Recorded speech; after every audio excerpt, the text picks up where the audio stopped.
What is up, everybody?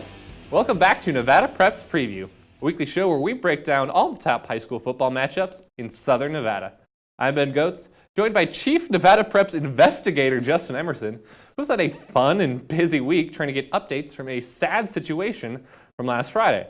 For the third time in 2 football seasons, there was a bench-clearing incident at a local game, this one between Desert Pines and Liberty. And it looks like, as of Wednesday morning, we have a resolution on that. That's right. We broke the news at Nevada Preps Tuesday night, and it was confirmed by the NIA on Wednesday. A double forfeit of last Friday's game and a forfeit of both teams' next game. It's a punishment consistent with the other benches clearing incidents that we've seen, and it's a message from the NIAA that no matter how good of a football program you are, no matter how important your next game is, because these are league games for both teams that they'll be forfeiting, the NIAA is not going to let this slide.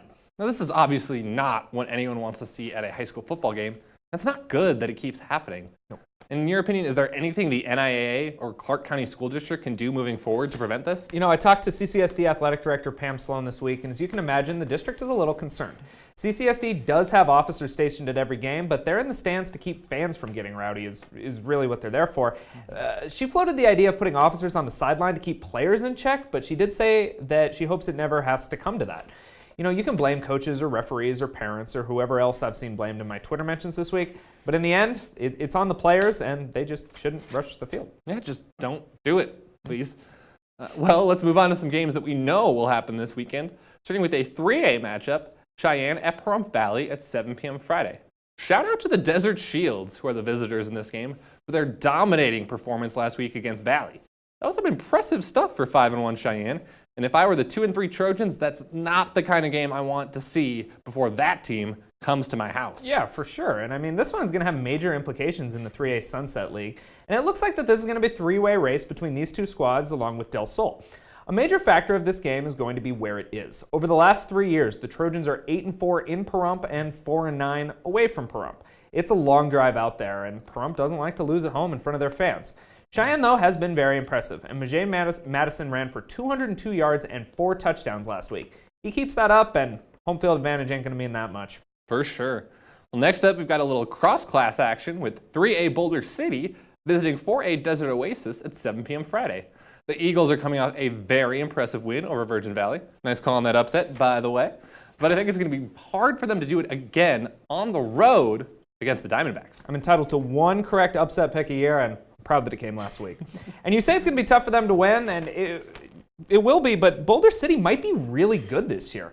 You know, quite frankly, the Eagles have more impressive wins on their resume than Desert Oasis does. But where D.O. has the advantage is at running back. Christian Vaughn has been an unstoppable force, and Boulder City's rush defense has been far from an immovable object, allowing more than 150 rushing yards 3 times already this year, including 244 to Virgin Valley last week.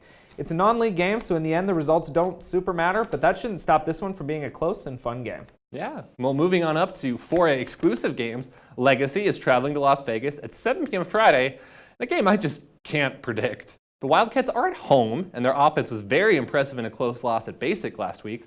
But the Longhorns, though they're just 1-4, have been a more consistent program in recent years, and they've had a really tough schedule. So I just don't know. Yeah, I don't really know how this one is going to go. I think we expected more out of Legacy than a 1-4 record, but that's okay, because now the games start mattering.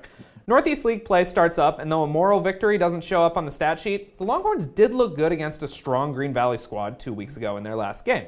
This game could actually be very important in a new look Northeast. Legacy, Desert Pines, and Mojave are new to this league, and Canyon Springs, Las Vegas, and El Dorado have been in the playoffs the last few years, and they're not going to surrender those playoff spots without a fight. Only 4 teams can make it, and this game's winner will have a good shot at being one of those 4. Well, heading to the southeast, Chaparral will head to Green Valley at 7 p.m. Friday. Both teams are coming off a bye, so we haven't seen them in a week, and neither has played a league game yet.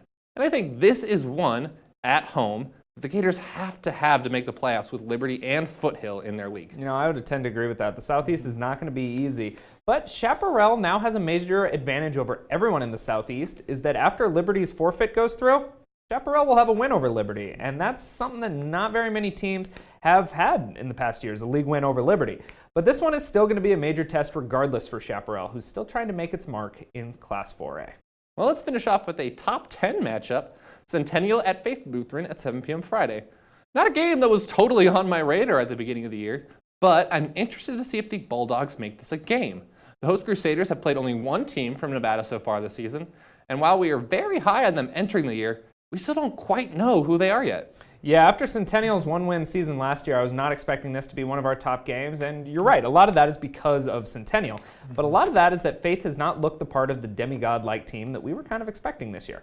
But they are 1-0 in the state, and you don't have to play Valor Christian or J. Sarah Catholic to win a league or a region title. And I think what those games have done is made the Crusaders battle-tested for a treacherous Northwest League, and the first true test comes against these upstart Bulldogs. Well, that's going to do it for this edition of Nevada Preps Preview. Make sure to check back to NevadaPreps.com all week for all the schedules, previews, and scores that you need, and join us live on Facebook Friday night as we recap all the action.